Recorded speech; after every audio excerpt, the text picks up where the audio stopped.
నమస్తే, welcome to good health. దీర్ఘకాలికంగా asthma సమస్యలతో బాధపడుతున్నారా? జలుబు, తుమ్ములు బాగా ఇబ్బంది పెడుతున్నాయా? ఊపిరితిత్తుల్లో వచ్చే ఆస్తమా, జలుబు, కొరైజా వంటి సమస్యలకు హోమియోపతిలో ఎటువంటి పరిష్కారం దొరుకుతుంది? ఇటువంటి డౌట్స్ ని క్లారిఫై చేయడానికి ప్రస్తుతం మనతో పాటు స్టూడియోలో ఉన్నారు homeo care international doctor Ratan Kumar garu. నమస్తే సార్. నమస్తే. సో ఫస్ట్లీ అసలు ఆస్తమా అనేది ఎందుకు వస్తుంది, దీనికి కారణాలు ఏంటంటే? ఫస్ట్ ఆఫ్ ఆల్ ఈ ఆస్తమా ఇంకా అలర్జిక్ సమస్యల గురించి మాట్లాడాలంటే మనకు నార్మల్గా రెస్పిరేటరీ సిస్టమ్ అనేది అందరికీ బాడీలో సహజంగా ఉంటుంది. What is the function of the respiratory tract అంటే శ్వాసకోశ అంటే సిస్టమ్ అనేది మన అందరికీ ఉంటుంది కాబట్టి సో జనరల్గా మనకు ఏదైనా కానీ ఒక రెస్పిరేటరీ సిస్టమ్ అదొక ఇబ్బంది వచ్చింది ఆర్ డిజార్డర్ వచ్చింది అంటే మనకు నార్మల్గా డివైడ్ చేసుకోవాలన్నమాట. అది అప్పర్ రెస్పిరేటరీ ట్రాక్ట్లో ఇన్వాల్వ్మెంట్ ఉందా లేకపోతే లోవర్ రెస్పిరేటరీ అని. అప్పర్ రెస్పిరేటరీ అంటేనేమో మనకు నార్మల్గా ద్వారాలు ఉంటాయి కదా, నాస్ట్రిల్స్ అని అంటాము. నాస్ట్రిల్స్, దాని తర్వాత ట్రాకియాతో ఇబ్బంది వచ్చినాక లాస్ట్కి లంగ్స్ పైనకి వస్తుంది. సో ఎప్పుడైతే లంగ్స్కి ఒక ఇన్వాల్వ్మెంట్ జరిగిందో దాన్ని మనం లోవర్ రెస్పిరేటరీ ట్రాక్ట్ ఇన్ఫెక్షన్ అని అంటాము. సో నార్మల్గా ఈ ఆస్తమా అనేది జనరల్గా ఏదైనా కానీ ఒక నార్మల్గా అందరికీ రోగనిరోధక శక్తి అనేది ఉంటుంది కాబట్టి ఆ రోగనిరోధక శక్తి ఏదన్నా డ్యామేజ్ అవ్వడం కానీ లేకపోతే అదొక అబ్జార్ప్షన్ కానీ లేదంటే అబ్నార్మల్ ఫంక్షనింగ్ అయినప్పుడు కానీ మనకి ఆస్తమా కానీ ఎలర్జిక్ రియాక్షన్స్ కానీ మన బాడీలో వస్తాయి అన్నమాట. సో ఏదైనా కానీ ఒక యాంటీబాడీ కానీ ఏదైనా ఒక యాంటీజెన్ వచ్చి మన బాడీలో వచ్చినప్పుడు దానికి అగేన్స్ట్గా యాంటీబాడీస్ అనేది తయారవుతూ ఉంటాయి. దీన్నే మనం ఇమ్యూనిటీ అని అంటాము. సో ఎప్పుడైతే మనకు ఆ ఇమ్యూనిటీ అనేది హైపర్ రెస్పాన్సివ్నెస్ అయిందో మనం దాన్ని ఎలర్జిక్ రియాక్షన్స్ అని అంటూ ఉంటాం. సో నార్మల్గా మనం అలర్జిక్ రియాక్షన్ నార్మల్ డెఫినేషన్ ఏమంటామంటే it is an hyper responsiveness to the any stimuli అనమాట. సో ఆస్తమాలో కూడా నార్మల్గా ఎలర్జిక్ ఆస్తమా ఉండొచ్చు, నాన్ ఎలర్జిక్ ఆస్తమా ఉండొచ్చు, ఎక్సర్సైజ్ ఇండ్యూస్డ్ ఆస్తమా ఉండొచ్చు, అండ్ ఆల్సో కొంతమందికి ఏజ్ రిలేటెడ్ ఆస్తమా ఉండొచ్చు. సో ఒక్కొక్కసారి ఎలర్జిక్ ఆస్తమా అంటే ఏంటి అంటే ఏదైనా ఒక పర్టికులర్ లైక్ ప్లాంట్ కానివ్వండి లేకపోతే ఒక ఇచ్ మైట్స్ కానివ్వండి, లైక్ ఎక్కువగా పెట్స్ అనేది ఇంట్లో ఉంటాయి కాబట్టి సో వాళ్ళకి డాగ్స్ పైన ఇచ్చెస్ ఉండడం వల్ల ఆ ఫాలికల్స్ మనం ఇన్స్పైర్ చేసుకున్నప్పుడు అది లంగ్స్కి వెళ్ళిపోయి అక్కడ ఉన్న ఇన్ఫ్లమేషన్ జరగడం ఇవన్నీ కామన్గా చూస్తాం. అయితే ఇంకా నాన్ ఎలర్జిక్ అంటే మనమేమో లైక్ పర్ఫ్యూమ్స్ కానీ కొంతమందికి ఎక్కువగా డస్ట్కి ఎక్స్పోజ్ అవుతున్నప్పుడు రియాక్షన్ జరగడం ఇవన్నీ ఆస్తమాలో సిమ్టమ్స్ ఉంటాయి. వాళ్ళకి సిమ్టమ్స్ ఏముంటాయి అంటే జనరల్గా 3 సిమ్టమ్స్ అనేటివి కామన్గా ఉంటాయి. ఒకటేమో వీజింగ్ అనమాట. వీజింగ్ అంటే ఏంటి అంటే మనం రెస్పిరేషన్ తీసుకునేటప్పుడు సౌండ్ వినిపిస్తూ ఉంటుంది, లైక్ ఒక బజింగ్ సౌండ్ లాగా, దాన్ని వీజింగ్ అని అంటూ ఉంటాం. అండ్ ఆల్సో కాఫ్ అంటాము. కాఫ్ కూడా ఎట్లా ఉంటుందంటే కొంతమందికి డ్రై కాఫ్ ఉండొచ్చు, ప్రొడక్టివ్ కాఫ్ కూడా ఉండొచ్చు. ప్రొడక్టివ్ కాఫ్ అంటే స్ఫూటం రావడం, అండ్ ఆల్సో ఇంకా కొంతమందికి చెస్ట్ హెవీనెస్ అనిపించడము, and also shortness of breath రావడం, లైక్ కొంచెం అయినా కానీ ఇట్లా నడిచినప్పుడు ఆయాసం అనిపించడం ఇవన్నీ చూస్తూ ఉంటాం. ఓకే సార్, కాలర్ ఉన్నారు స్వప్న గారు. నమస్తే అండి. నమస్తే మేడం. మీ సమస్య ఏంటో చెప్పండి సార్. చెప్పండి మేడం. మాకు అస్తమాని నిర్ధారిస్తలేదు సార్. అది ఓకే సార్ టెస్ట్లు అన్ని వేస్తున్నారు కానీ అస్తమాని నిక్కలేదు సార్. కానీ విపరీతమైన దగ్గు వస్తుంది సార్ ఇక్కడ. ఓకే, ఎప్పటి నుంచి ఉంది ప్రాబ్లం? సార్ కరోనా నుంచి స్టార్ట్ అయింది సార్. ఇది కరోనా నుంచి ఉంది. ఓకే, అప్పుడు కరోనా ఎఫెక్ట్ అయిందా మీకు? కరోనా వచ్చిందా మీకు? రాలేదు సార్. కానీ అప్పటి నుంచి కాఫ్ వస్తుంది అనమాట. సార్ కాఫ్ తోటి విపరీతమైన ఇట్లా ఊపిరి ఆరినట్లు అనిపిస్తుంది సార్. రైట్. మీకు కంటిన్యూస్గా ఉంటుందా కాఫ్ లేకపోతే ఓన్లీ నైట్ టైం ఉండడం అట్లేమని ఉంటుందా? సార్ ఎప్పుడంటే అప్పుడు వస్తుంది సార్. టైం అంటూ ఏం లేదు సార్ దానికి. ఓకే. మెడికేషన్స్ ఏమైనా యూజ్ చేస్తున్నారా? ఏమైనా మెడిసిన్స్ వాడుతున్నారా? ఒకటి ఇన్హేలర్ యూజ్ చేస్తున్నా సార్. ఇన్హేలర్. ఓకే. మీకు ఉన్నది అది ఆస్తమానే అంటారండి. ఏంటంటే కొంతమందికి కోవిడ్ టైంలో అది మనకు కరోనా అనేది వైరస్ అటాక్ కాకపోయినా కూడా చాలామందికి ఏమైందంటే కొంతమందికి రెస్పిరేటరీ డిజార్డర్స్ ఎక్కువగా వచ్చాయన్నమాట. సో వాళ్ళకి ఇది ఆస్తమా ఇండ్యూస్ వల్లనే వచ్చిన కాఫ్ కాబట్టి సో వాళ్ళకి కొంతమందికి డ్రై కాఫ్ ఉండొచ్చు, అండ్ ఆల్సో ప్రొడక్టివ్ కాఫ్ కూడా ఉండొచ్చు. ఒకసారి మీ దగ్గర ఉన్న ఏదైతే చెస్ట్ రిపోర్ట్ కానీ స్కానింగ్ కానీ ఏదన్నా ఉంటే అది తీసుకొని రండి అమ్మ హోమియో కేర్ ఇంటర్నేషనల్కి. సో దాని తగ్గట్టుగా ట్రీట్మెంట్ అనేది ఇస్తాము. అండ్ మీకు కూడా ఏంటి అంటే ఒక్కొక్కసారి కొంతమందికి వింటర్లో ప్రాబ్లం ఎక్కువ అవ్వడము, అండ్ ఆల్సో కొంతమందికి ఎక్కువ రెయినీ సీజన్లో తుమ్ములు రావడం అవన్నీ ఎక్కువ చూస్తాము. సో వాళ్ళకి కూడా డిఫరెన్షియేట్ చేయాలన్నమాట. బాడీ కూడా ఏ టైప్ ఆఫ్ క్లైమేట్కి రియాక్షన్స్ వస్తున్నాయి అవన్నీ కూడా చూసుకుంటూ వాళ్ళ కాన్స్టిట్యూషన్ ఎలా ఉంది అవన్నీ బేస్ చేసుకొని ట్రీట్మెంట్ ఇస్తాము. టెన్షన్ ఏం లేదు, క్యూర్ అనేది అవుతుందన్నమాట. అండ్ అదర్ దాన్ ఆస్తమా ఇంకా ఎటువంటి ఎలర్జిక్ రియాక్షన్స్ అనేవి వచ్చే అవకాశాలు ఉన్నాయంటే? నార్మల్గా ఎలర్జీస్ అంటే not only respiratory tract, it also induce to skin కూడా ఉంటాయి అన్నమాట. స్కిన్కి వస్తేనేమో మనం దాన్ని అర్టికేరియల్ అంటాము. అండ్ ఆల్సో కొంతమందికి అటోపిక్ డర్మటైటిస్ అంటే ఏదైనా ఒక వస్తువుని ముట్టుకున్నప్పుడు కానీ లేదంటే ఏదో ఒక పాలెన్ గ్రెయిన్తో మనకు స్కిన్ యొక్క కాంటాక్ట్ అయినప్పుడు రియాక్షన్స్ జరిగినప్పుడు అక్కడ ఒక ర్యాషెస్ ఏర్పడుతూ ఉంటుంది. అండ్ ఆల్సో రెడ్నెస్ అనిపించడము, కంటిన్యూస్గా కాన్స్టాంట్ ఇచ్చింగ్ అనిపించడము, ఇవన్నీ సిమ్టమ్స్ చూస్తాము. And also not only to the skin, మనకు గ్యాస్ట్రిక్ ఇబ్బందిలో కూడా నార్మల్గా ఏదైనా ఫుడ్ తీసుకున్నప్పుడు ఎలర్జిక్ రియాక్షన్స్ కనిపించడము, ఇవన్నీ కామన్గా చూస్తాం. సో ఏదైనా కానీ మెయిన్లీ 3 ఉంటాయి అన్నమాట ఎలర్జిక్ రియాక్షన్స్లో. ఒకటేమో రెస్పిరేటరీ ట్రాక్ట్ ఇన్వాల్వ్మెంట్, అంటే ఇప్పుడు వచ్చేది ఎలర్జిక్ రైనైటిస్ కానివ్వండి, సైనసైటిస్ కానివ్వండి అని అంటాము. అండ్ ఆల్సో ఎలర్జిక్ ఆస్తమా కానివ్వండి. అండ్ స్కిన్కి వచ్చేసరికి అర్టికేరియల్ ర్యాషెస్ కనిపించడము, అటోపిక్ డర్మటైటిస్ అనిపించడం, అంటే అటోపిక్ డర్మటైటిస్ అన్న మనం ఎగ్జిమా అని అంటాము కామన్ వర్డ్లో. అది ఇంకా లాస్ట్కి వచ్చేసరికి మనకు జిఐటి ట్రాక్ట్, గ్యాస్ట్రోఇంటెస్టైనల్ ట్రాక్ట్లో వచ్చేసరికి మనకు డైరియా అనిపించడము, కాన్స్టిపేషన్ అనిపించడం, ఇవన్నీ చూస్తాం అన్నమాట. అండ్ ఈ ఆస్తమా లేదా రెస్పిరేటరీ ట్రాక్ ఇన్ఫెక్షన్స్ కానీ లేదా అలర్జీస్ కానీ చిన్నపిల్లల్లో ఎక్కువగా ఈజీగా ఎఫెక్ట్ అవుతూ ఉంటారు. ఎందుకు చిన్నపిల్లల్లో ఎక్కువగా కనిపిస్తాయి అంటారు? జనరల్గా చిన్నపిల్లలకి ఏమవుతుందంటే వాళ్ళకి ఎక్స్పోజర్ ఎక్కువగా ఉంటుంది బయటికి, లైక్ కింద వాళ్ళు పాకుతూ ఉంటారు కాబట్టి. అండ్ ఆల్సో ఎక్కువగా మట్టిలో ఆడుకోవడం, అవన్నీ డస్ట్ ఎక్స్పోజ్ అయినప్పుడు వాళ్ళకి ఎప్పుడైతే ఆ బ్యాక్టీరియల్ లంగ్స్ నుంచి అంటే నాస్ట్రిల్ నుంచి లోపలికి ట్రాకియా వెళ్ళిపోయి లంగ్స్కి వెళ్ళిపోయి అప్పుడు అక్కడ ఉన్న ఏదైతే మనకు ఆ బ్రాంకియల్స్ ఉంటాయో ఆ లంగ్స్లో, ఆ బ్రాంకియల్స్కి ఒక నారోయింగ్ అనిపించడము, లైక్ హైపర్ రెస్పాన్సివ్నెస్ అయిపోయి షార్ట్నెస్ ఆఫ్ బ్రీత్ రావడం, ఇవన్నీ ఎక్కువగా చూస్తారు. అండ్ ఆల్సో వాళ్ళకి ఎప్పుడైతే ఇమ్యూనిటీ ఎక్కువగా ఉంటుందో ఈవెన్ వాళ్ళు ఎక్స్పోజ్ అయ్యాక కూడా వాళ్ళకి కొంతమందికి రెస్పాన్సివ్ ఉండదు. కాకపోతే కొంతమందికి ఏంటి అంటే ఇమ్యూనిటీ లో ఉండడం వల్ల కొంచెం డస్ట్ ఎక్స్పోజ్ అయినా కూడా తుమ్ములు రావడము, కాఫ్ అనిపించడము, అండ్ ఆల్సో థ్రోట్ పెయిన్ అనిపిస్తూ ఉంటుందని చెప్తూ ఉంటారు. సో వాళ్ళకి ఇమ్యూన్ డెఫిషియన్సీ ఉండడం వల్ల వస్తుంది. సో వాళ్ళకి ఆ ఇమ్యూన్ డెఫిషియన్సీని కరెక్ట్ చేసుకుంటూ ట్రీట్మెంట్ ఇస్తే వాళ్ళకి ఆ ఫుడ్లో కూడా డైట్ చేంజెస్ చేసుకుంటూ లైక్ యాంటీ ఆక్సిడెంట్స్ రిచ్ ఉన్న ఫ్రూట్స్ తీసుకోవడము కానీ, ఫుడ్ బాగా లైక్ ఎక్కువగా కోల్డ్ థింగ్స్ అవాయిడ్ చేయడము, ఇవన్నీ ప్రివెంటివ్ మెజర్స్గా చేసుకుంటే ఉన్న ప్రాబ్లం మళ్ళీ కాంప్లికేషన్ కానివ్వకుండా కూడా రివర్స్ చేసుకోవచ్చు. అండ్ ఆల్సో హోమియోకేర్ ఇంటర్నేషనల్లో మెయిన్గా ఇది ఎలర్జిక్ రియాక్షన్స్ కానివ్వండి లేకపోతే ఆస్తమా కానివ్వండి ఏదైనా కానీ ఒక కాన్స్టిట్యూషన్ బేస్ తగ్గట్టుగా ట్రీట్మెంట్ ఉంటుంది.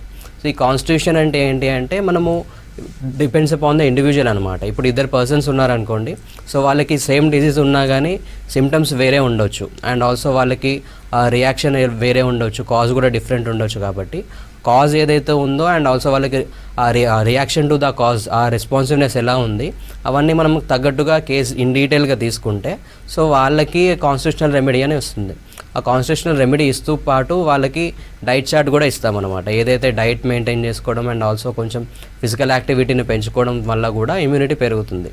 సో ఇలా వాళ్ళకి ట్రీట్మెంట్ అనేది ఉంటుందన్నమాట. అండ్ క్రోనిక్ ఆస్తమా లాంటి కండిషన్స్ కూడా అంటే ఎప్పుడో చిన్నప్పటి నుంచి సఫర్ అవుతూ చాలా కాలం నుంచి ఇన్హేలర్స్ అవి వాడుతూ ఉన్న వాళ్ళల్లో కూడా హోమియోపతి ట్రీట్మెంట్ అనేది బాగా ఇంపాక్ట్ చూపిస్తుందంట.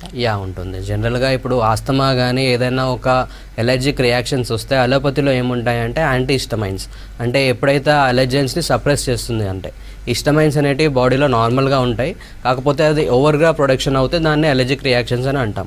సో ఎప్పుడైతే యాంటీ హిస్టమైన్స్ తీసుకుంటే ఇన్స్టెంట్ రిలీఫ్ అనేది ఉంటుంది కానీ కంప్లీట్గా క్యూర్ అనేది జరగదు.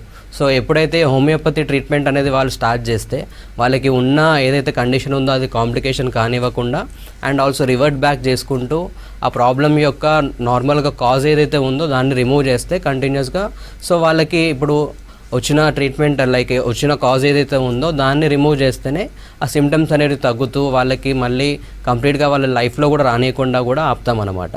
సో నార్మల్గా ఈ ఆస్తమా వచ్చినప్పుడు వాళ్ళకి జనరల్గా కామన్ చెప్పిన సిమ్టమ్స్ ఏముంటాయంటే కాఫ్ ఎక్కువగా అనిపించడం, లైక్ డ్రై కాఫ్ కానివ్వండి, ప్రొడక్టివ్ కాఫ్ కానివ్వండి. అండ్ ఆల్సో కొంతమందికి షార్ట్నెస్ ఆఫ్ బ్రీత్ అనిపిస్తుంది, లైక్ మెట్లు ఎక్కువగా అయిపోయినప్పుడు ఆయాసం అనిపించడము, అండ్ ఆల్సో ఎక్కువగా మాట్లాడినప్పుడు ఆయాసం అనిపించడము, ఇవన్నీ ఎక్కువగా కంప్లైంట్ చేస్తూ ఉంటారు. అండ్ ఆల్సో ఈ ఆస్తమా అనేది కొంచెం ఏజ్ రిలేటెడ్ కూడా వస్తుంది, లైక్ ఎక్కువగా 50 అబోవ్ దాటిన వాళ్ళకి కొంచెం వాళ్ళకి లంగ్స్లో కొంచెం ఏదైతే ఆ రెస్పాన్సివ్నెస్ పెరిగినప్పుడు ఆ బ్రాంకియల్స్ అనేటివి నారో అయిపోయి శ్వాస తీసుకోవడంలో ఇబ్బంది జరుగుతూ ఉంటుంది. సో ఈ ఆస్తమాలో నార్మల్గా కొంతమంది బ్రాంకోడైలేటర్స్ యూజ్ చేస్తారు, లైక్ ఇన్హేలర్స్ అంటే బ్రాంకోడైలేటర్స్ అనమాట. ఉన్న ఏదైతే బ్రాంకియల్స్ ఉందో ఆ నారో అయిపోయినందుకు వాళ్ళు అలా డైలేట్ చేయడానికి మెడిసిన్ అనేది పంపిస్తారు. కాకపోతే అది కాకుండా మనం ఎందుకు అది డైలేషన్ లైక్ నారో ఎందుకు అయిందో అవన్నీ మనం కరెక్ట్గా తెలుసుకుంటే సో వాళ్ళకి కంప్లీట్గా క్యూర్ అనేది ఉంటుంది. సో అందుకే ఈ ఆస్తమా ఎవరికైనా వచ్చినా కానీ నెగ్లెక్ట్ చేయొద్దు. ఆస్తమా వచ్చినప్పుడు కాంప్లికేషన్స్ ఏముంటాయంటే కొంతమందికి ఏదైనా ఒక డిఫరెంట్ ఆర్గాన్స్కి మన ఆక్సిజనేషన్ సప్లై చేస్తాం కాబట్టి ఆక్సిజన్ తక్కువ అయిపోయి నెక్రోసిస్ అనిపించడము అండ్ ఆల్సో అక్కడున్న సెల్స్ చచ్చిపోవడము, దానివల్ల గ్యాంగ్రీన్ రావడము, లైక్ నెక్రోసిస్ అయిపోయి ఆ సెల్ డెత్ అయిపోయి కంప్లీట్గా ఒక్కొక్కసారి లైఫ్ థ్రెటనింగ్ అయ్యే ఛాన్సెస్ కూడా ఉంటాయి. కాబట్టి సో ఇనీషియల్గానే వాళ్ళకు కాఫ్ ఎక్కువగా వస్తుంటే, రిపీటెడ్గా వస్తుంటే అవి నెగ్లెక్ట్ చేయకుండా క్లినిక్కి సంప్రదిస్తే వాళ్ళకి తగ్గట్టుగా ట్రీట్మెంట్ అనేది ఇస్తాము. అండ్ రీసెంట్ టైమ్స్లో అంటే ఎక్కువగా యంగ్ జనరేషన్లో ఉన్న వాళ్ళల్లో సైనసైటిస్ ఎక్కువగా కనిపిస్తుంది. సో సైనసైటిస్కి అంటే సిమ్టమ్స్ ఎలా ఉంటాయి, జనరల్గా దానికి ఏమైనా ట్రీట్మెంట్ ఉందంటారు? జనరల్గా మన ఫేస్లో కొన్ని సైనసెస్ ఉంటాయి, ఎయిర్ సైనసెస్ అని అంటాము. ఈ ఎయిర్ సైనసెస్ ఏం చేస్తాయంటే మన బాడీ యొక్క స్ట్రక్చర్ అండ్ ఆల్సో మన బ్యాలెన్స్ని, వెయిట్ని కూడా బ్యాలెన్స్ చేస్తూ ఉంటుంది మన హెడ్ రీజియన్లో. సో దాంట్లో ఎప్పుడైతే ఆ ఎయిర్ అనేది ఫిల్అప్ అయి ఉంటుందో మనకు నార్మల్గా మూమెంట్స్ అనిపించడం లేకపోతే పెయిన్ ఏం అనిపించకుండా ఉంటుంది. ఎప్పుడైతే ఆ సైనసెస్ ఇన్ఫ్లమేషన్ అయినప్పుడు అక్కడ వచ్చిన మ్యూకసల్ లేయర్స్ నుంచి మ్యూకస్ ఎక్కువ ప్రొడక్ట్ అయినప్పుడు వాళ్ళకి హెడ్ హెవీనెస్ అనిపించడము one thing, and also facial pain అనిపించడం. ఎక్కడైతే ఏ సైనస్ ఇన్వాల్వ్మెంట్ అయిందో ఆ సైనస్ దగ్గర పెయిన్ అనిపించడం. ఎప్పుడైతే మనం ప్రెషర్ పెడితే వాళ్ళకి పెయిన్ అనేది చెప్తూ ఉంటారు. అండ్ ఆల్సో థ్రోట్ డిస్కంఫర్ట్ అని అంటూ ఉంటారు. ఎప్పుడైతే అంటే ముక్కులో నుంచి మన గొంతుకి ఇట్లా మ్యూకస్ వెళ్ళిపోతుంది అంటారు, దాన్ని పోస్ట్ నాసల్ డ్రిప్ అని అంటారు. ఈ సిమ్టమ్స్ ఎక్కువగా వాళ్ళు చెప్తూ ఉంటారు అనమాట. ఓకే సార్, మరో కాలర్ ఉన్నారు, నవీన్ గారు హైదరాబాద్ నుంచి. నమస్తే అండి. నమస్తే మేడం. మీ ప్రాబ్లం ఏంటో చెప్పండి సార్. నాకు నంజు వస్తుంటారు సార్, బాగా కొంచెం విపరీతమైన దగ్గు సార్. నంజు కక్కినప్పుడు నోట్ల నాలుకంతా పొక్కలు పడుతుంటాయి. ఎప్పటి నుంచి ఉంది ప్రాబ్లం? నాకు ఉంది సార్ 2 years నుంచి. 2 years నుంచి ఉంది. ఏమన్నా మెడిసిన్స్ వాడుతున్నారా మరి? వాడుతున్నాం సార్, కానీ పేరు గుర్తులు లేవు. ఓకే, మీకు దగ్గుతో ఏదన్నా ఎక్కువ తెమడ రావడం ఎక్కువ ఉంటుందా లేకపోతే పొడి దగ్గు ఉంటుందా? తెమడ వస్తుంది సార్. తెమడ కూడా వస్తుంది. ఇంకా ఛాతీలో మంట అనిపించడము, హెవీనెస్ అనిపించడం ఉంటుందా? Okay okay. ఛాతీలో ఎక్కువ హెవీగా అనిపించడం, బరువు అనిపించడం ఏమైనా అనిపిస్తుందా? అనిపిస్తుంది సార్. ఓకే ఓకే, మీకు నార్మల్గా ఉన్నది ఆస్తమాకి సంబంధించిన సిమ్టమ్సే. సో ఎప్పుడైతే మీకు ఆ చెస్ట్ ఒకసారి స్కాన్ ఒకసారి చేయించుకొని రండి. And also chest CT scan అని అంటాము. సో అది ఒకసారి చేయించుకుంటే ఏదైతే లంగ్ ఇన్వాల్వ్మెంట్ అయిందో అండ్ ఏ లోబ్ ఇన్వాల్వ్మెంట్ అయిందో కూడా తెలుస్తుంది అనమాట. సో దాని తగ్గట్టుగా ట్రీట్మెంట్ అనేది ఇస్తాము. అండ్ ఆల్సో మీకు ఆస్తమా ఇప్పుడే డయాగ్నైజ్ అవుతుంది కాబట్టి కొంచెం చల్లటి వస్తువులు కానీ చల్లటి పదార్థాలు అండ్ ఎక్కువగా చలికి ఎక్స్పోజ్ అవ్వడం ఇవన్నీ తక్కువ చేసుకుంటూ కొంచెం వామ్ వాటర్ తాగితే కొంచెం బెటర్ అనిపిస్తుంది. సో ఏదైతే ఉందో ఆ ప్రాబ్లం కాంప్లికేషన్ రానివ్వకుండా ఒకసారి మా క్లినిక్కి సంప్రదించండి, మీకున్న ప్రాబ్లం కూడా తగ్గిస్తామన్నమాట. అండ్ సిఓపిడి అంటే ఏంటి, అండ్ ఈ కండిషన్లో ఎలాంటి సిమ్టమ్స్ ఉంటాయి, అంటే ఇది ఎలాంటి సిచ్యువేషన్స్లో ఎలాంటి కారణాల వల్ల వస్తుంది? జనరల్గా సిఓపిడి అంటే మనము క్రానిక్ అబ్స్ట్రక్టివ్ పల్మనరీ డిసీజ్ అని అంటాము. దీంట్లో ఏమవుతుందంటే ఎంఫైసెమా కూడా వస్తూ ఉంటుంది. ఈ ఎంఫైసెమా అంటే ఏంటి అంటే ఇప్పుడు చెప్పిన బ్రాంకియల్స్ ఏదైతే ఉందో అది కూడా నారో అయిపోవడము అండ్ ఆల్సో కొంతమందికి ఎక్కువగా స్మోకింగ్ హ్యాబిట్ ఉన్న వాళ్ళకి సిఓపిడికి ల్యాండ్ అయ్యే ఛాన్సెస్ ఎక్కువగా ఉంటాయి.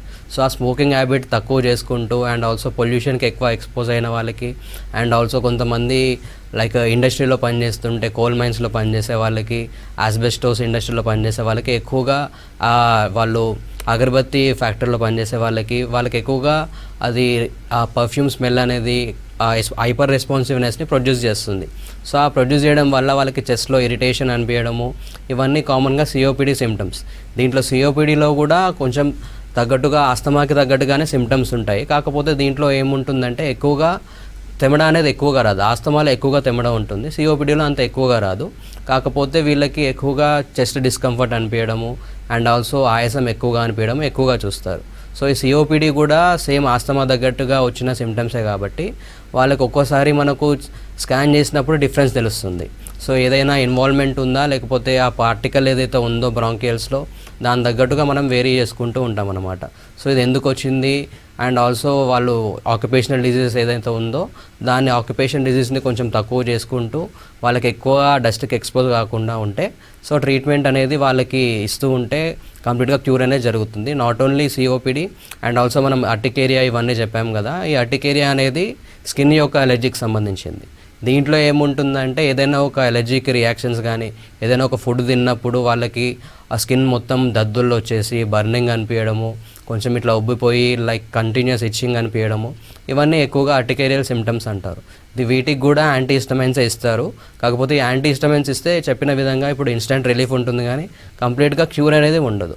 సో వాళ్ళకి కూడా కొంచెం ఏదైతే ఆ ఇష్టమైన ప్రొడ్యూస్ చేసే ఫుడ్ ఉందో అది కంట్రోల్ చేసుకుంటూ, ఎక్కువగా తినకుండా దాన్ని అవాయిడ్ చేసుకుంటూ, అండ్ ఆల్సో హోమియోకేర్ ఇంటర్నేషనల్లో ట్రీట్మెంట్ ఇస్తే వాళ్ళకి మళ్ళీ లైఫ్లో కూడా రానివ్వకుండా ఉంటుంది. కాకపోతే వీళ్ళకి ఏంటి అంటే ఏదైనా కానీ క్రానిక్ డిజీజ్ ఉన్నాయి కాబట్టి వీళ్ళకి ట్రీట్మెంట్లో వాళ్ళకి కోర్స్ అనేది ఉంటుందన్నమాట. ఏదైనా ఒక డిజీజ్కి కోర్స్ అనేది ఉంటుంది.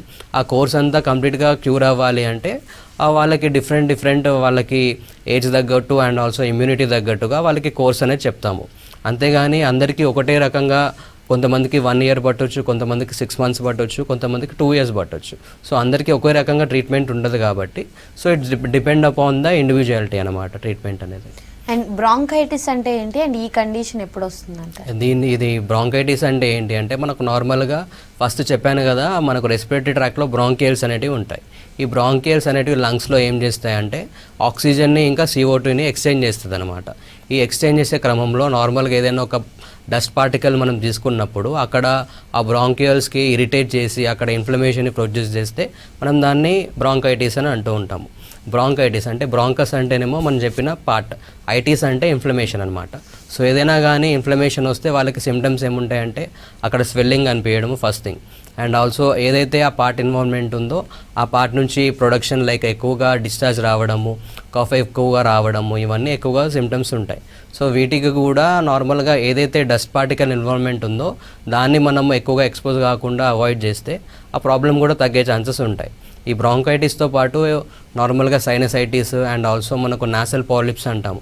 నాసల్ పాలిప్స్ అంటేనేమో ముక్కులో కండ పెరిగింది అని అంటూ ఉంటారు కదా, దాన్ని మనం నాసల్ పాలిప్స్ అంటాము. ఎప్పుడైతే ఇట్లా కండ పెరుగుతూ ఉంటే మనకు గాలి అనేది తీసుకునేటప్పుడు అబ్స్ట్రక్షన్ జరుగుతుంటుంది కాబట్టి సో మనకు ఆక్సిజన్ క్యారింగ్ కెపాసిటీ అనేది తగ్గిపోతుంది. దానివల్ల కొంచెం రన్నింగ్ చేసినా కానీ వీక్నెస్ అనిపించడము, ఎక్కువగా మాట్లాడుతున్నప్పుడు ఆయాసం అనిపించడము, ఇవన్నీ సిమ్టమ్స్ ఎక్కువగా చూస్తాము. సో ఇది మెయిన్గా చిన్నపిల్లల్లో ఎక్కువగా చూస్తారు. ఎందుకంటే వాళ్ళకి ఇమ్యూనో సప్రెసెంట్స్ ఎక్కువగా వాడినప్పుడు కానీ లేకపోతే వాళ్ళకి ఎక్కువగా డస్ట్కి ఎక్స్పోజ్ అయినప్పుడు కానీ వీళ్ళకి like allergic sinusitis and also combined allergic rhinitis రెండు మిక్స్ అయి ఉండే ఛాన్సెస్ ఎక్కువగా ఉంటాయి. సో ఏదైనా కానీ ఒకటి ల్యాండప్ అయినప్పుడు మళ్ళీ ఇంకొక డిజీజ్కి వెళ్ళకుండా మనం కాంప్లికేషన్స్ రానివ్వకుండా ఆపితే సో వాళ్ళకి ఉన్న ప్రాబ్లం మళ్ళీ ఎక్కువ కాకుండా రివర్స్ అయ్యే ఛాన్సెస్ ఎక్కువగా ఉంటుంది. కాబట్టి సో వాళ్ళకి ఏదైతే ఆ ఫుడ్లో చేంజెస్ చేసుకోవడము అండ్ ఆల్సో వాళ్ళకి ఏదైనా ఫిజికల్ యాక్టివిటీ పెంచుకోవడము, బ్రీతింగ్ ఎక్సర్సైజెస్ అలాంటివి అడ్వైస్ చేస్తూ ట్రీట్మెంట్ అనేది ఇస్తామన్నమాట. అండ్ అంటే రెస్పిరేటరీ ట్రాక్ట్ ఇన్ఫెక్షన్స్కి మెయిన్గా ఇంతకాలం హోమియో ట్రీట్మెంట్ వాడితే వీళ్ళు కంప్లీట్గా క్యూర్ అవుతారు, లేదా ఇంతకాలం వాడిన తర్వాత నుంచి వాళ్ళలో చేంజెస్ రావడం స్టార్ట్ అవుతాయి అని ఏమన్నా ఉంటుందంట? నార్మల్గా ఇప్పుడు ఏదైనా ఒక డిసీజ్ వచ్చినప్పుడు ఆ ట్రీట్మెంట్ కోర్స్ ఎలా ఉంటుంది అంటే it's purely depends upon the immunity అనమాట. సో కొంతమందికి ఇమ్యూనిటీ పవర్ ఎక్కువగా ఉండొచ్చు, కొంతమందికి ఇమ్యూన్ లెవెల్స్ తక్కువగా ఉండొచ్చు. కాబట్టి నార్మల్లీ వాళ్ళకి ఉన్న ఇమ్యూనిటీని పెంచి అండ్ ఆల్సో ఆ డిజీజ్ని మనం కంప్లీట్గా క్యూర్ చేయాలి అంటే వాళ్ళకి బాడీ రియాక్షన్ ఎలా ఉంది ఇవన్నీ కంప్లీట్గా కేస్ ఇన్ డీటెయిల్గా తీసుకుంటే వాళ్ళకి అర్థమవుతుంది అనమాట. సో నార్మల్గా కేసులో కంప్లీట్గా వాళ్ళకి కాన్స్టిట్యూషన్ అవన్నీ తీసుకుంటే వాళ్ళకి కొన్ని రోజులలోనే రివర్స్ అయ్యే ఛాన్సెస్ ఎక్కువగా ఉండొచ్చు. కాకపోతే కొంతమందికి ఏజ్ కూడా ఎక్కువగా ఫ్యాక్టర్ అయిపోయింది కాబట్టి ఆ ఏజ్ కూడా మనం కౌంట్ చేసుకుంటూ వాళ్ళకి ఏజింగ్ పీరియడ్ పెరుగుతున్న కొద్దీ వాళ్ళకి ఇమ్యూనిటీ తక్కువ ఉంటుంది కాబట్టి వాళ్ళకి కొంచెం ఎక్కువగా డ్యూరేషన్ కోర్స్ అనేది ఉంటుంది. చిన్నపిల్లల్లో కొంచెం ఇమ్యూనిటీ లెవెల్స్ ఎక్కువగా ఉంటాయి కాబట్టి వాళ్ళకి కొంచెం క్యూర్ అయ్యే ఛాన్సెస్ తొందరగా ఉంటుంది. ఓకే సార్, మరో కాలర్ ఉన్నారు, విజయలక్ష్మి గారు మహబూబ్ నగర్ నుంచి. నమస్తే అండి. నమస్తే. మీ ప్రాబ్లం ఏంటో చెప్పండి సార్. అది సార్ చెప్పినట్లు నాకు దగ్గు, ఆయాసము, చెమ్మడ వస్తుంది మేడం. ఓకే ఓకే, ఎప్పటి నుంచి ఉంది? 4 years నుంచి వస్తుంది. ఓకే, అయితే నాకు కోవిడ్ ఏం అటాక్ కాలేదు. ఓకే, ఇది సార్ చాలా మందులు తిన్నాను. అదే మీకున్న ప్రాబ్లమ్ ఆస్తమా అని అంటామమ్మా. సో మీకు ఏదైనా కానీ కొంచెం చలికి ఎక్స్పోజ్ అయినా కూడా వింటర్ సడన్గా వెదర్ చేంజ్ అయినప్పుడు ఇలాంటి కాఫ్ రావడం ఇవన్నీ ఎక్కువగా ఉంటుంది. కాఫ్ ఎక్కువగా నైట్ టైం ఎక్కువగా వస్తుంది. ఆస్తమా కండిషన్లో నైట్ కాఫ్ ఎక్కువగా చూస్తాము. అండ్ ఆల్సో మీకున్న ప్రాబ్లం తగ్గట్టుగా మీ స్కానింగ్ రిపోర్ట్ ఒకసారి తీసుకొని రండి. మీ దగ్గరున్న బ్రాంచ్కి ఒకసారి వస్తే మీ కంప్లీట్ కేస్ అనేది తీసుకుంటాము. కంప్లీట్గా క్యూర్ అనేది జరుగుతుందమ్మా, టెన్షన్ ఏం లేదు దానికి. ఓకే సార్, అంటే ఇప్పుడు బ్రాంకైటిస్, సిఓపిడి, ఆస్మా వీటన్నిటికీ సిమ్టమ్స్ పరంగా డిఫరెన్సెస్ ఎలా ఉంటాయి అంటారు? ఇప్పుడు చెప్పిన విధంగా ఆస్తమాలో పోల్చుకుంటే మనకు 3 సిమ్టమ్సే మెయిన్గా, కాఫ్ రావడము అండ్ ఆల్సో ఫ్లెమ్ ఎక్కువగా రావడం అంటే మ్యూకస్ రావడము అండ్ వాళ్ళకి ఎస్ఓబి అంటే షార్ట్నెస్ ఆఫ్ బ్రీత్. ఇవి main 3 symptoms of asthma. And also మనకు ఎలర్జిక్ రైనైటిస్ కానీ సైనసైటిస్లో మెయిన్గా హెడేక్ అనిపించడము అండ్ ఆల్సో ఏదైతే సైనస్ ఇన్వాల్వ్మెంట్ అయిందో అక్కడ హెవీనెస్ అనిపించడము, ఆ సైనస్ అంతా ఫిల్ అయిపోయి పెయిన్ రావడము, ఇవి సైనసైటిస్లో చూస్తాము. అండ్ ఎలర్జిక్ రైనైటిస్లో ఏముంటుంది అంటే ఎక్కువగా రన్నీ నోస్ ఉంటుంది వాళ్ళకి. కొంచెం డస్ట్కి ఎక్స్పోజ్ అయినా కానీ కోల్డ్కి ఎక్స్పోజ్ అయినా కానీ వాళ్ళకి కంటిన్యూస్ రన్నీ నోస్ అనిపించడము అండ్ ఆల్సో ఎక్కువగా థ్రోట్ డిస్కంఫర్ట్ అనిపించడము, సోర్ థ్రోట్ ఉండడము, ఇవన్నీ ఎక్కువగా చూస్తారు. అండ్ ఆల్సో ఎలర్జిక్ రియాక్షన్స్లో లైక్ స్కిన్కి వస్తేనేమో స్కిన్ ఇచ్చింగ్ అనిపించడము, బర్నింగ్ అనిపించడము అండ్ ఆల్సో రెడ్నెస్ ఉంటుంది. ఇది మెయిన్గా డిఫరెన్స్ ఉంటుంది. నార్మల్గా సోరియాసిస్కి అండ్ ఆల్సో ఎగ్జిమాకి డిఫరెన్సెస్ కూడా మనకు తెలియాలి. నార్మల్గా ఈ అటోపిక్ డర్మటైటిస్ ఆర్ ఎగ్జిమాలో ఏముంటుందంటే మనకి ఇది మూచేతు భాగంలో కాకుండా ఆపోజిట్లో వస్తుందన్నమాట, ఫ్లెక్సార్ రీజియన్లో వస్తుంది. అదే మనకు నార్మల్గా సోరియాసిస్ అంటే ఏమో ఎక్స్టెన్సార్ రీజియన్లో వస్తుందన్నమాట. సో ఇది మేజర్ డిఫరెన్స్ ఉంటుంది. సోరియాసిస్లో ఎక్కువగా పొట్టు రాలిపోతూ ఉంటుంది. కాకపోతే ఈ ఎగ్జిమాలో అటోపిక్ డర్మటైటిస్లో ఏముంటుందంటే ఎక్కువగా ఇచ్చింగ్ ఉంటుంది కానీ అంత పొట్టు రాలడం ఏమీ ఉండదు. ఇది మేజర్ డిఫరెన్స్ చూసుకుంటే మనకు ఆ స్కిన్లో ఉన్న ఏదైతే డిజీజ్ వచ్చిందో దాన్ని మనం వేరీ చేసుకుంటూ ఉంటాం అన్నమాట. దాని తగ్గట్టుగా ట్రీట్మెంట్ అనేది ఇస్తాం. అంతేగాని ఇప్పుడు సోరియాసిస్ ఉన్నందుకు వాళ్ళకి అది ఎగ్జిమా అనడమో అది కొంచెం అపోహ ఉండి వాళ్ళకి డిజీజ్ డయాగ్నోసిస్ సరిగా లేకపోవడం వల్ల కూడా కొంతమందికి ట్రీట్మెంట్లో వేరియేషన్స్ వస్తూ ఉంటాయి అన్నమాట. ఓకే సార్, మరో కాలర్ ఉన్నారు, విజయలక్ష్మి గారు నెల్లూరు నుంచి. నమస్తే అండి. నమస్తే మేడం. మీ సమస్య ఏంటో చెప్పండి సార్. నాకు సైనస్ ఉంది మేడం, 1 year అవుతుంది. లాస్ట్ జూలైలో సర్జరీ అయింది. ఓకే. ముక్కు దిబ్బడ అలా వస్తుంది, మ్యూకస్ కూడా అలానే ఉంది. ఓకే. హెడేక్ ఏమైనా ఉంటుందమ్మా? హెడేక్ 1 side వస్తుంది, లెఫ్ట్ సైడ్. Okay okay. ఎన్ని రోజుల నుంచి ఉందన్నారు? ఒక 5 to 6 years నుంచి ఉంది. లాస్ట్ ఇయర్ జూలైలో సర్జరీ చేశారు. Okay okay. మళ్ళీ వచ్చిందా? మళ్ళీ అదే పెయిన్ వస్తుంది అలాగే. Okay okay. మీకున్న ప్రాబ్లం సైనసైటిస్ అమ్మా. నార్మల్గా అదే ఈ సైనసైటిస్ ఏంటి అంటే సర్జరీ చేసినా కానివ్వండి మళ్ళీ రికరెన్స్ అయ్యే ఛాన్సెస్ ఎక్కువగా ఉంటుంది కాబట్టి సో మీకు ఉన్న ఏదైతే ఆ రిపోర్ట్ ఏదైతే ఉందో మీకు ఏ సైనస్ ఇన్వాల్వ్మెంట్ ఉందో దాని తగ్గట్టుగా ట్రీట్మెంట్ ఇస్తాము. అండ్ ఆల్సో సిమ్టమాటిక్ రిలీఫ్తో పాటు మీకు కంప్లీట్గా మళ్ళీ రికవర్ అయ్యే ఛాన్సెస్ కూడా రానివ్వకుండా చూస్తాం. సో నార్మల్గా ఏదైనా కానీ ఇప్పుడు నాసల్ పాలిప్స్ కానివ్వండి అండ్ సైనసైటిస్కి సర్జరీ చేసినా కూడా రికరెన్సీ టెండెన్సీ ఉంటుంది దేనికైనా ఒక డిజీజ్కి.